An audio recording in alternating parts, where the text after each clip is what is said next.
2008-ലും 2013-ലും 2021-ലും 2024-ലും എല്ലാം ആംനസ്റ്റി പ്രഖ്യാപിച്ചിട്ടുണ്ട്. പക്ഷേ കുടിശ്ശികൾ പൂർണ്ണമായും പിരിച്ചെടുക്കുന്നതിന് കഴിയുന്നില്ല സാർ. വീണ്ടും ആംനസ്റ്റി പദ്ധതികൾ പ്രഖ്യാപിച്ച് കുടിശ്ശിക അടയ്ക്കുന്നതിൽ നിന്ന് നികുതിക്കാരെ പിന്നോട്ടടുപ്പിക്കുകയും ഇളവുകൾക്കായി കാത്തു നിൽക്കുകയും ചെയ്യുന്ന ഒരു സാഹചര്യമാണ് ഉണ്ടാവുക.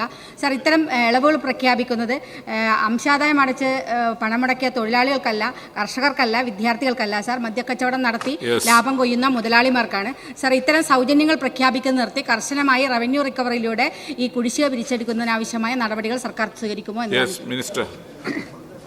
സാർ, വളരെ കർശനമായ നടപടിയാണ് ഈ നികുതി പിരിക്കുന്നതിന് സ്വീകരിച്ചുകൊണ്ടിരിക്കുന്നത്. സാർ, നമ്മൾ ജനറൽ ആംനസ്റ്റി നേരത്തെ പ്രഖ്യാപിച്ച രണ്ട് തരം ആംനസ്റ്റിയാണ്. ജനറൽ ആംനസ്റ്റിയിൽ വളരെ പഴക്കമുള്ള 13,000-ഓളം കോടി രൂപ പലപ്പോഴായി കിടക്കുന്ന തുകകളെപ്പറ്റി നമ്മൾ ചർച്ച ചെയ്തിട്ടുണ്ട്.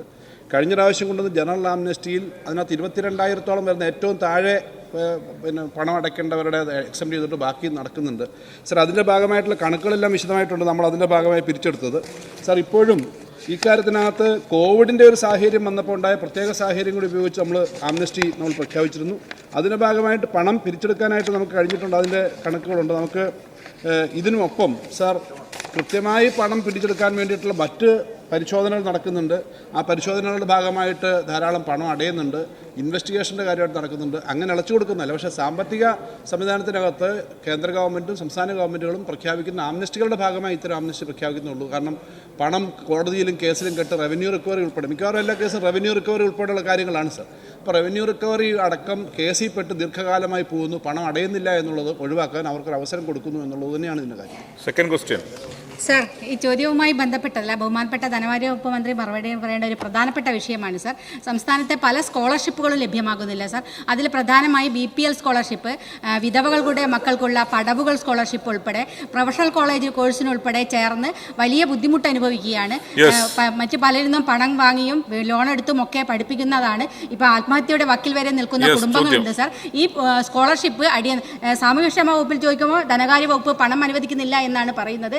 ഈ സ്കോളർഷിപ്പ് നൽകുന്നതിനാവശ്യമായ അടിയന്തര നടപടി സർക്കാർ സ്വീകരിക്കുമോ എന്നതാണ് സാർ.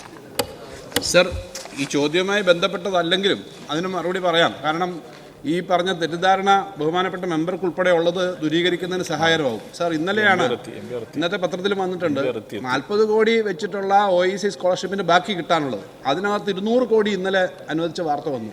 സാർ, ഈ ഗവൺമെൻറ് വ്യവസ്ഥാപിതമായി കൊടുക്കേണ്ട എല്ലാ സ്കോളർഷിപ്പുകളും ഒരു പ്രത്യേക പദ്ധതിയിൽ ഒരു വർഷത്തേക്ക് പ്രഖ്യാപിക്കുന്ന അങ്ങനെ പദ്ധതിയല്ല ഞാൻ പറയുന്നത്. കൊടുക്കേണ്ട SC/ST സ്കോളർഷിപ്പും OEC അതുപോലെ OBC മറ്റ് ഓരോ മേഖലയിലും കൊടുക്കുന്ന സ്കോളർഷിപ്പുകൾ മുഴുവൻ കൊടുത്തു തീർക്കുക എന്നുള്ളതാണ് സമീപനം. ഇപ്പോൾ കഴിഞ്ഞ ദിവസം ഇതിൻ്റെ ഇത്തരം ഒരു സാഹചര്യത്തിൽ നമ്മൾ പണം കൊടുക്കുന്നില്ല എന്നൊരു ധാരണ വരുത്താൻ വേണ്ടിയിട്ടുള്ള ചില വാർത്തകൾ വരുന്നതാണ്. പക്ഷേ ഇങ്ങനെയുള്ള സ്കോളർഷിപ്പുകൾക്കും ഏറ്റവും സാധാരണക്കാരെ സഹായിക്കേണ്ട കാര്യങ്ങൾക്കും ഒരു കുറവും വരുത്തുന്ന കാര്യമില്ല. അതുകൊണ്ട് ഈ പണം മുഴുവൻ ഈ പറഞ്ഞ ഇത്തരം ചെറിയ സ്കോളർഷിപ്പുകൾ ധാരാളമുണ്ട്. അതെല്ലാം കൊടുത്തു തീർക്കാൻ വേണ്ടിയുള്ള നടപടി സ്വീകരിച്ചിട്ടുണ്ട്. എല്ലാ സ്ഥലത്തു നിന്നും അതിനുള്ള അപേക്ഷകൾ ചിലപ്പോൾ പലപ്പോഴും സാർ 4-5 വർഷം മുമ്പുള്ള അപേക്ഷകളൊക്കെയാണ് സാർ വരുന്നത്. SC/ST OBC മേഖലയിലൊക്കെ അങ്ങനെയല്ല വരേണ്ടത്. കറണ്ടായിട്ട് അത് അയക്കണമെന്ന് ബന്ധപ്പെട്ട വകുപ്പ് തന്നെ നിർദ്ദേശം കൊടുത്തിട്ടുണ്ട്. ധനകാര്യ വകുപ്പ് ആ നിലപാടെടുത്തിട്ടുണ്ട്. അത് വരുന്നതനുസരിച്ചിട്ട് എല്ലാം കാലവിളമ്പോ ഇല്ലാതെ കുടിശ്ശികയില്ലാതെ കൊടുക്കാനുള്ള സമീപനം തന്നെയാണ് സ്വീകരിച്ചിട്ടുള്ളത്. പണം മാറ്റിവെച്ചിട്ടുണ്ട്, അയച്ചിട്ടുമുണ്ട്. കഴിഞ്ഞ ദിവസം കൊടുത്തു.